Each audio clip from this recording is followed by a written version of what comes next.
37 days to go at magaganap na ang pinakamaningning na celebration ng taon, ang GMA Gala.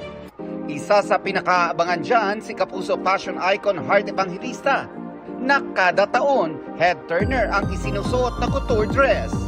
At dahil 75th year ng anniversary ng GMA ngayong taon, sobrang naghanda si Heart to once again wow every kapuso na a-attend at manonood dito.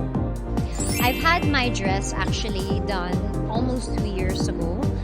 Yes, matagal ko na siyang pinagawa. Hindi ko na ito kayang ipaintay. The gown took about 5 months to make and it's an artwork. So I'm very excited. Naghahanda na rin si Heart sa pagbabalik ng kanyang reality series na Heart World. Kung marami raw pasabog sa unang season nito, mas maantig ang damdamin at mas mararamdaman ang softer side ni Heart sa second installment ng reality program. Hindi naman ako nagpa-play ng character madaldal ako, kikay ako. So, sana ma-entertain sila. Marami ka kasing revelations dun sa first Yes, madaming revelations. Ito naman, Marami pasabog. feeling ko madami Sana magagandang pasabog. Pero definitely, madami akong good news this season. From being an endorser, pinasok na rin ni Heart ang pagnenegosyo. As a CEO ng kanyang sariling beauty company, panibagong mundo na naman daw ito.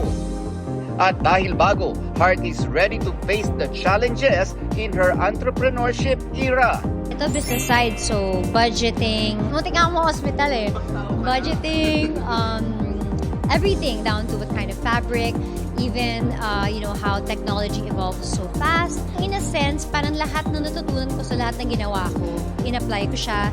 Like when it comes to promoting it, I do all of the conceptualizing for the ads, for the boxes, for the color schemes.